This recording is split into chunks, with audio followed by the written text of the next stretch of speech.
let's just start. You focus on making films about strong young women, and I was wondering what makes Tessa such an empowering character, in your opinion? I think actually Tessa is really uh, empowering in that she leads with her heart a lot of the time.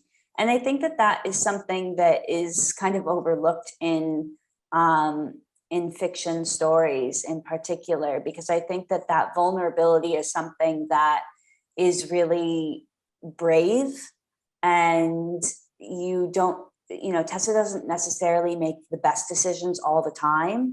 And sometimes they're illogical and you're like frustrated, but ultimately, like, that's a really great character to examine as a young woman, right? Is like not this perfect paragon of femininity or whatever it is. Like, I think she has flaws and vulnerability, and um that's someone to kind of look up to in a lot of ways, or at least learn from.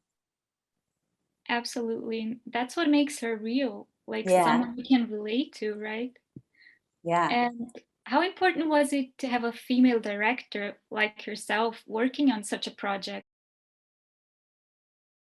I honestly can't imagine a guy directing material like this. I mean, I think that you have your exceptions, and certainly guys are able to have an opinion on romance uh, and make romantic films. But I think that from the point of view of a woman, which this story is Tessa's story, um, I think it would be really hard for a guy to do it justice. I mean, I'm sure it's possible, but I just kept thinking, wow, I don't know how that would work. And I think especially with the intimate scenes, to expect an actress to be able to be that vulnerable and put herself on display, emotionally as well as physically, I think that's asking so much of someone already. But then to have them kind of performing for a man, I don't know, I think that that would be really challenging. So I think that the relationship that I was able to build with all of the actors, but Josephine in particular, because she is the female lead, I think was really important to kind of the fabric of the film. And I tend to think that, the actors have grown along the way. They're pretty green when they started out the franchise. So maybe it's just the natural progression of time and being on set more. But I also think that, hopefully our relationship with each other has enabled them to kind of move up to the next level in terms of their talent and displaying that.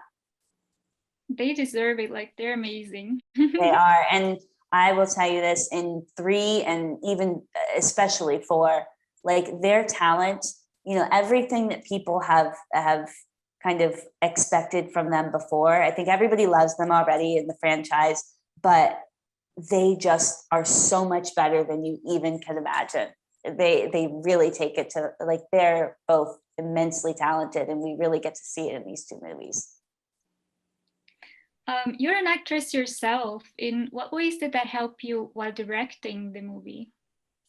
I think, a lot of the things that I touched on from being a woman, like being able to empathize with them, I guess, is not just because I'm a female, but also because I've kind of been in their shoes, quite literally.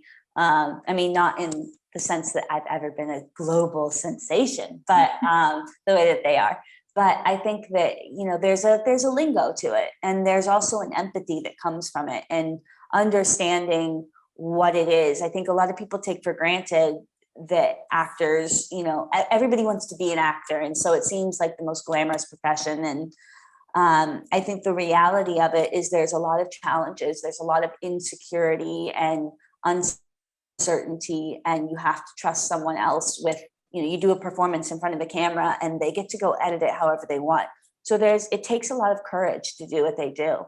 And I have been there and have also, not been as courageous all the time, but I totally understand what it is. So aside from just the lingo, the emotional impact of it too. I really understand with them. What do you hope younger audiences will take away from After We Fell?